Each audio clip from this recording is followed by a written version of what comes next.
এটা ভালো হয়েছে, আমার পছন্দ হয়েছে।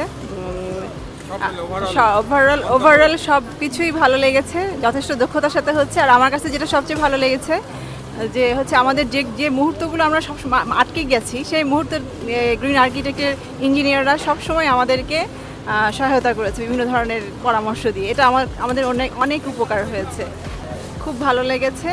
ধন্যবাদ গ্রিন আর্কিটেক্ট এবং ধন্যবাদ আমাদের ইঞ্জিনিয়ার মহোদয় টুটুল স্যার। হ্যালো, আসসালামু আলাইকুম। আজকে আমি আসছি একটা ছাদ ঢালাইয়ের জন্য।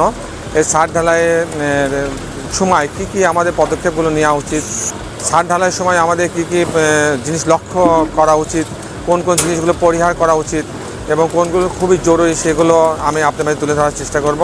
তো দর্শক মণ্ডলী, ছাদ ঢালাইয়ের ক্ষেত্রে প্রথম যে জিনিসটা আপনার দরকার, আপনি প্রথমে দেখতে হবে যে আপনার শাটারিং যে বাঁশগুলো দিয়েছে এগুলো ঠিক মতো দিয়েছে কিনা। কারণ অনেক সময় আমরা জানতে পারি যে ছাদ ঢালাইয়ের সময় এই যে বিশেষ করে গ্রাউন্ড ফ্লোরে যখন ফার্স্ট ফ্লোরে যখন ছাদটা হয়, মানে একতলার ছাদটা যখন দেওয়া হয়, তখন এটা কিন্তু বালির উপরে বাঁশের এইগুলো খুঁটিগুলো থাকে।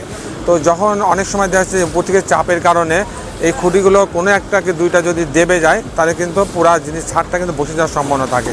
সেজন্য এই জিনিসটা সবসময় খেয়াল রাখতে হবে যে এগুলো পর্যাপ্ত আছে কিনা এবং যথার্থভাবে সেট করা হয়েছে কিনা।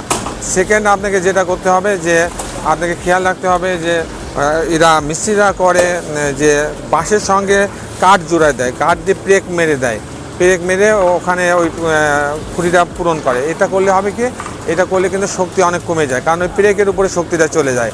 আমরা সেটা পরিহার করার চেষ্টা করব। আর মূলত যে যখন আমরা ছাদ ঢালাই দেব তার আগের দিনে আমাদেরকে খেয়াল রাখতে হবে যে আমাদের পর্যাপ্ত খোয়া, মানে যে যদি খোয়া হয় তাহলে খোয়া আছে কিনা, পাথর হইলে পাথর আছে কিনা, সিমেন্ট পর্যাপ্ত আসছে কিনা। এবং সিমেন্টটা অবশ্যই কোনো পুরাতন সিমেন্ট দিয়ে আমরা ঢালাই দেবো না। আমরা একদিন কিংবা 2 দিন কিংবা দিনের দিন সিমেন্ট আসবে, সেই গরম সিমেন্ট দিয়ে আমরা ঢালাই দেবো। এই প্রত্যেকটা জিনিস কিন্তু আমাদের খেয়াল। তারপরে যে যারা ঢালাই দেবে তাদের মিক্সচার মেশিন ঠিক আছে কিনা, মিক্সচার মেশিনটা টেস্ট করতে হবে। তারপরে ভাইব্রেটর মেশিনটি ঠিক আছে কিনা, পর্যাপ্ত লোক আছে কিনা, এগুলো কিন্তু খেয়াল করতে হবে আগের দিন। এবং আগের দিন অবশ্যই আমার খোয়াকে ভিজায় রাখতে হবে। এবং যখন ঢালাই হবে তখনও কিন্তু প্রতিনিয়ত খোয়াটাকে পানি দিয়ে ভিজাইতে হবে।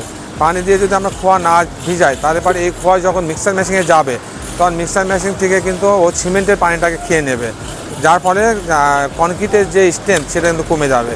তারপর যখন মিক্সার মেশিনে যখন মেশানো হয় তখন গ্রেডিয়েন্ট দেখতে হবে, খোয়ারগুলো সাইজগুলো ঠিক আছে কিনা, তারপর বালি সিমেন্ট এগুলো ঠিক মতো তারা দিচ্ছে কিনা। পাশাপাশি সবচেয়ে বড় একটা ইম্পর্টেন্ট জিনিস যেটা আমরা অনেকে জানি না, আমরা